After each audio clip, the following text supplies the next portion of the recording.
Egypt, an important geographical and political power since the earliest of times, the cradle of civilization, located at the crossroads of the African and Asian continents. Throughout their history, Egyptians shared a common language, a common worldview, and a common territory. To understand this ancient culture, archaeologists draw on many sources depicting everyday life. The most valuable sources include tomb paintings, reliefs, and artifacts buried in tombs. Hundreds of well-preserved documents also reveal much about life in ancient Egypt. The nuclear family was the fundamental social unit of ancient Egypt. The father was the breadwinner, and the mother stayed home with the children. While Egyptian children had some toys with which to play, they also spent much time preparing for adulthood. Many learned a trade at an early age, and the same is still true today in Egypt. Our group toured a carpet school near ancient Memphis where children go to school 4 hours a day and work 4 hours a day making carpets. They are paid for their labor and are learning a valuable trade as well. The children seem very happy about this arrangement. The ancient Egyptians used cosmetics to beautify and protect their skin from the hot sun and the dry winds. They also embellished their clothing with elaborate costume jewelry. Both men and women wore jewelry such as earrings, bracelets, anklets, and rings. Due to their superstitious nature, the ancient Egyptians often incorporated good luck charms into their jewelry. These were called amulets. Much of the daily life in Egypt takes place along the Nile River. This river was the lifeblood of ancient Egypt. The ancient Egyptians believed the earth was a flat platter of clay floating on a vast sea of water, from which the Nile River sprung. Today, the Nile River still makes life possible in the otherwise barren desert. The Nile is the longest river in the world, winding its way north over 4,000 miles. For several days, our group cruised the Nile and found it quite interesting. Personally, I felt as if I had gone back in time 3,000 years.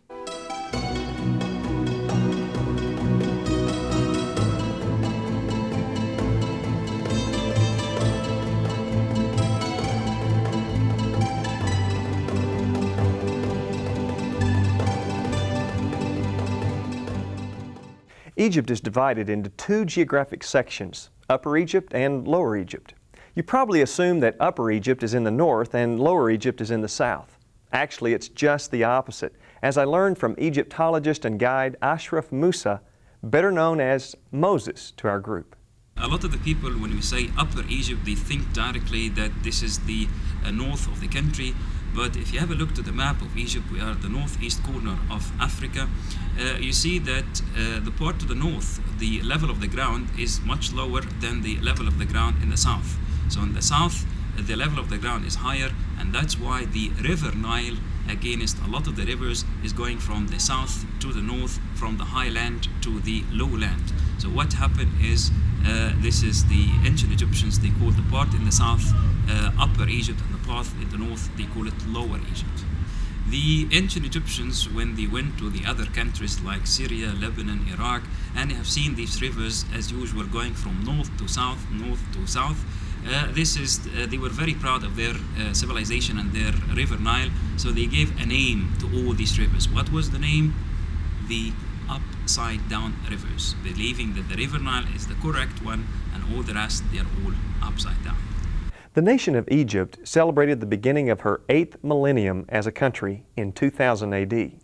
The last 7,000 years have witnessed 12 major periods of Egyptian history: the Neolithic period, the pre-dynastic period, the early dynastic period, the Old Kingdom, the first intermediate period, the Middle Kingdom, the second intermediate period, the New Kingdom, the third intermediate period, the late period, the Ptolemaic period, and the Roman period. The Old Kingdom was a divided kingdom between Upper and Lower Egypt. Different kings ruled each section from different capitals. Then around 3100 BC, King Mena combined Upper and Lower Egypt. At this time, the proper hieroglyphic language started being recorded. Unity took place. The Pharaonic period was ushered in. For the next 3,000 years, the pharaohs would rule the land. Well, this is the sign we pronounce as in hieroglyphic language as Ankh, A-N-K-H, Ankh. Ankh in hieroglyphic language means long life, like the name Tutankhamun. the living form of the god Ammon, right? So this sign, this is, like we see it always in the hands of the ancient Egyptian gods, and this is, they have it in their hands, and they offer it to all those kings who are offering to them as if they are wishing them long life. From where they got this sign, we have different explanations, but the most famous and the common explanation, we say this is simply the map of Egypt. The part on top here, the loop, this is Lower Egypt. Down below, this is Upper Egypt. And when they meet the unification like this, they are all tied together. And sometimes, because it looks like a cross, we call it the pharaonic cross. As this relates to the Bible, the time of Joseph parallels the end of the Middle Kingdom. This means that Moses was born during the period of the New Kingdom, 420 years after Joseph. We're not sure who the Pharaoh was during the time of Moses. The Bible does speak of Pharaoh often, but rarely mentions the name of Pharaoh. For example, 1 Kings chapter 3, verse 1, Solomon, the son of David, marries Pharaoh's daughter. But we're not told which Pharaoh. The word Pharaoh is the title of the office, just like the word president is used in the United States for the person occupying the top governmental office. However, there is reason to believe that the Pharaoh during the time of Moses was Mereneptah, the 13th son of Ramses II. The Bible explains that the members of Joseph's Israelite family were given a specific area within Egypt to live. This happened when Joseph's brothers came to Egypt during the famine to purchase grain. After Joseph and his brothers were reunited, we are told in Genesis 47:11, "So Joseph settled his father and his brothers in Egypt, and gave them property in the best part of the land, the district of Ramses, as Pharaoh directed." Moses most likely wrote this over 400 years later, recording how God used him to lead the children of Israel out of Egyptian slavery and toward the promised land of Canaan. He would have used the current name of the region in which the Israelites lived when they left Egypt, the region of Ramses. Moses wrote in Exodus chapter 12, verse 37, "The Israelites journeyed from Ramses to Succoth. There were about 600,000 men on foot, besides women and children." Numbers 33, verse 3 also confirms this. Mereneptah would not have renamed this region, but would have left it so named in honor of his deceased father, who happened to be the most powerful Pharaoh to ever rule Egypt. With a growing fascination regarding the life of Ramses II, I decided to search for the various monuments he had erected for himself. One was located in the Cairo Museum, commemorating the 95 years that he lived on earth, an unusually long life for the Egyptians. From there I traveled south to the ancient city of Memphis, where a colossal stone statue of Ramses was unearthed. Ramses reigned for 67 years as pharaoh over both southern and northern Egypt. The cobra emerging from the forehead of the crown is the symbol of Lower Egypt and the sign for protection. It can also be seen on the crowns of the pharaohs such as Tutankhamun. Notice also the number of cartouches Ramses had carved on his monuments. A cartouche is the name of the king in hieroglyphics. Pharaohs were known to chisel off the cartouches of previous kings and claim the monuments as their own. Ramses II, therefore, had his cartouche carved everywhere so that his fame would last. He was in love with himself and his power. Following in the footsteps of his father, King Seti I, Ramses began to think of himself as a god. He was the first pharaoh to consider himself a god and announce such to his people. He did this by building an extraordinary temple to himself. He wanted to build this temple in Lower or Upper Egypt, where all the other temples were located. However, the local high priest wouldn't hear of it. Ramses, not to be defeated, built his temple below the southern border of Egypt, away from all of the other cities and temples in Egypt. He chose the location of Abu Simbal, a Nubian village on the banks of the Nile River. Abu Simbal is now located on the banks of the world's largest man-made lake, formed by the high dam at Aswan on the Nile River. I flew to Abu Simbal to see what I would discover about Ramses II. What I discovered is considered the eighth wonder of the world.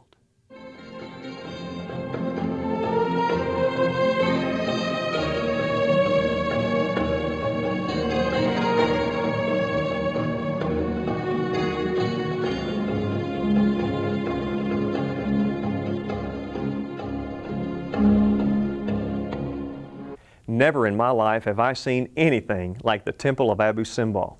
It's evident that King Ramses II thought of himself as a god. The 4 statues at the entrance of the temple represent Ramses in various stages of his life, from the younger Ramses on the left to the older Ramses on the right. The children depicted at his feet represent the 200 children that he sired through 8 wives and numerous concubines. He was proud of his fertility. It's very possible that Moses was rescued from the Nile River by one of the daughters of Ramses II. The name Moses actually means son of water. Water in hieroglyphic language is Mu, son of in the hieroglyphic language is Sa. Therefore, Musa or Moses means son of water. It's theoretically possible that Moses was considered born of the Nile River god. That's why Pharaoh's daughter would have kept him, and why Pharaoh would not have had him killed. If this were the case, Moses would have been considered one of the 200 children of Ramses II. A tomb in the Valley of the Kings has been discovered containing 100 burial chambers for the children of Ramses II. It may have been that Moses would have been buried there, had things turned out differently for him.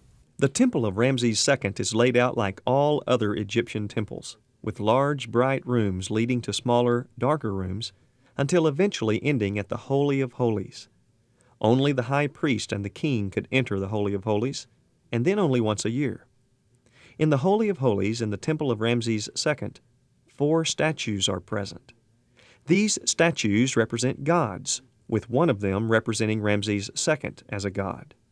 Incredibly, the temple was built in such a way that 2 days a year, one every 6 months, the sun shines all the way through the temple to illuminate 3 of the statues for 20 minutes apiece, and to illuminate the statue of Ramses II for 40 minutes. Like I said, he worshiped himself and wanted others to do the same. My theory is that God raised Moses up under the nose of Ramses II and then brought him back to Egypt to confront the son of Ramses, Mereneptah, who also thought of himself as a god. Within such an environment of pharaonic worship, God sent the 10 plagues, with possibly each plague confronting a different Egyptian god. Many have wondered why Egyptian history doesn't reference the Israelite slaves leaving Egypt or mention the 10 plagues. Yet it's a known fact that the Egyptian pharaohs would never record their defeats. The Temple of Abu Simbal proved such. On one wall is a hieroglyphic scene depicting Ramses' second battle against the Hittites. The scene portrays Ramses' chariots overcoming the chariots of the Hittite army.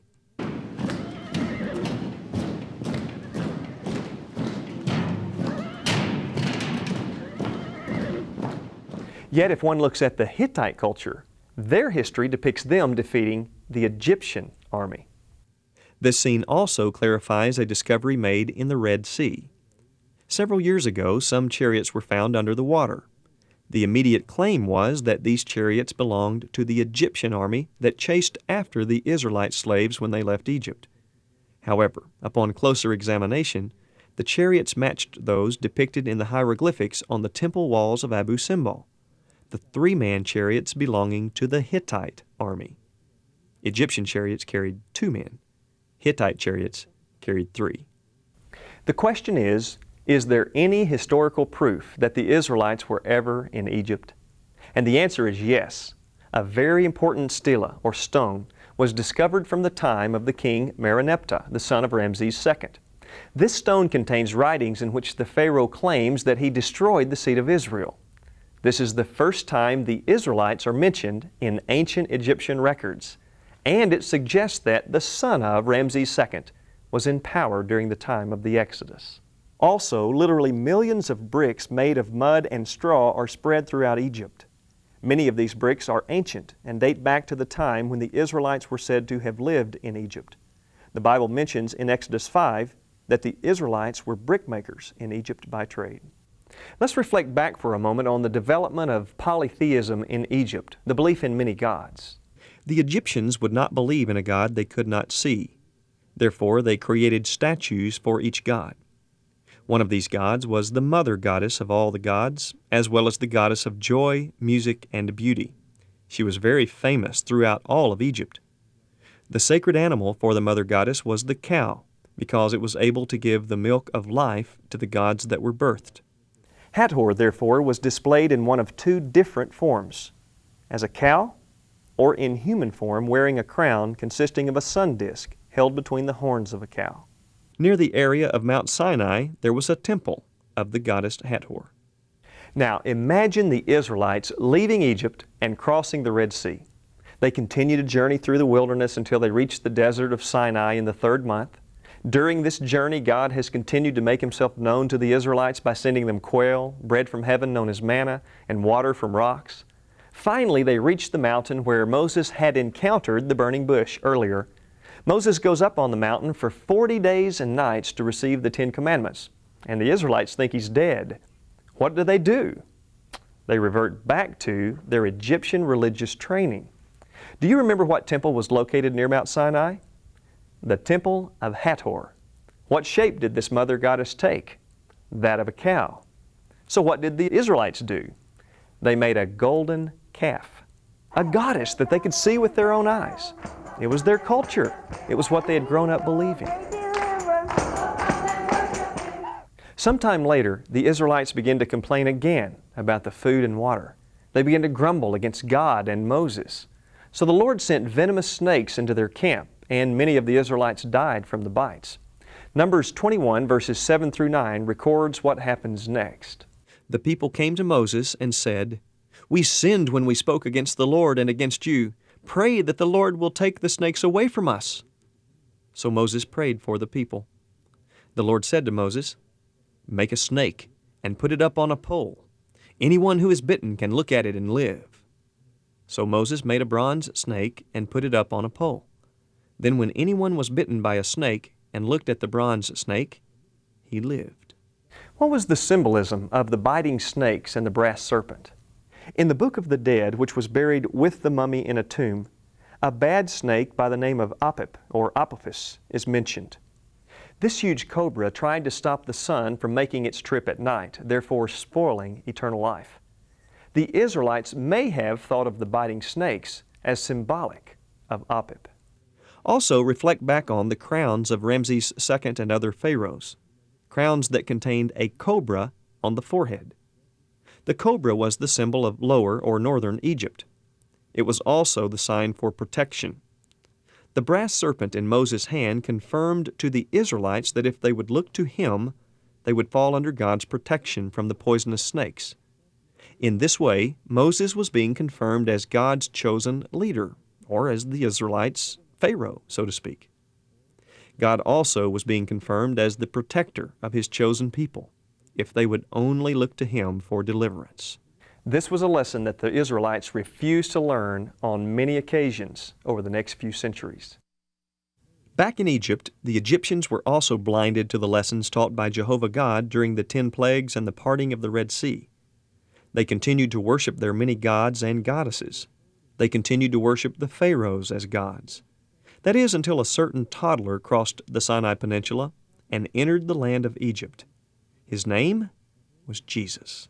Sometime around 6 BC, Jesus was born in Bethlehem.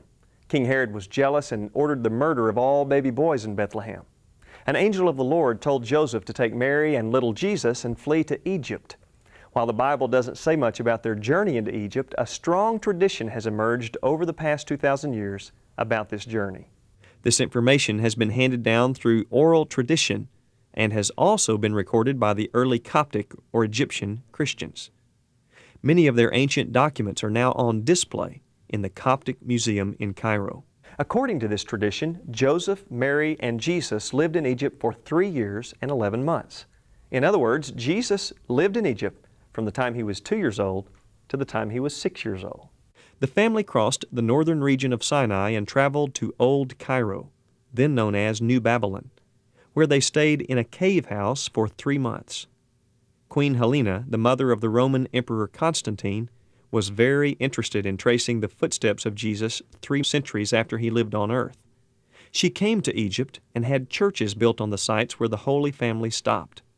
One such church building still exists in Old Cairo, over the cave house where Jesus lived.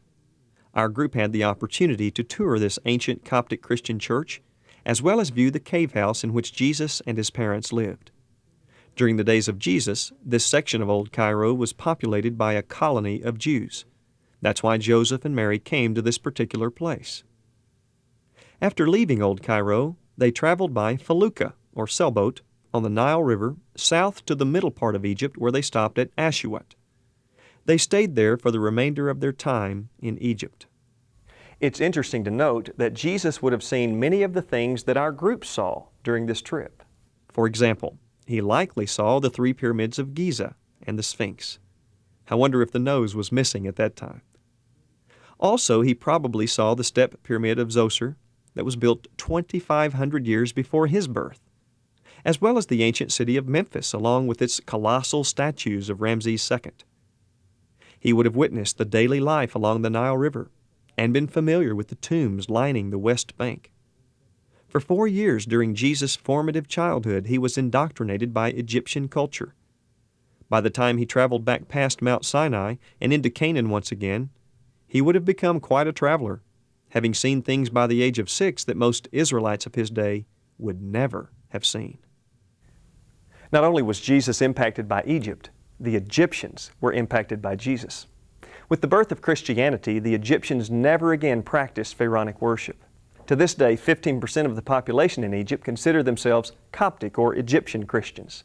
As was pointed out in a previous episode, these Egyptians are very proud of Hosea's prophecy found in Hosea 11 verse 1 and repeated in Matthew 2:15. Out of Egypt I called my son. Due to the impact of the life of Jesus Christ, Christianity spread into Egypt. According to tradition, Mark the Evangelist was the first person to preach in Egypt about Christ.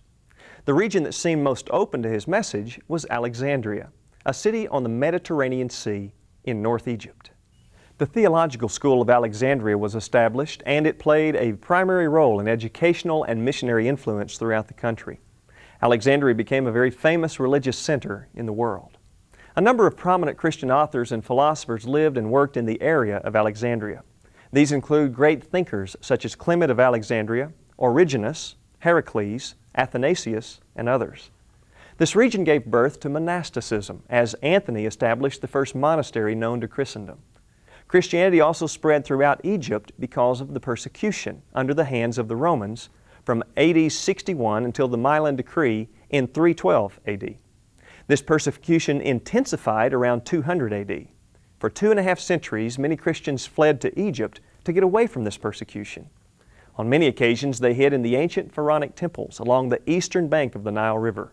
Often, these forsaken temples were turned into places of Christian worship. As our group toured these temples, we saw evidence of the presence of the early Christians.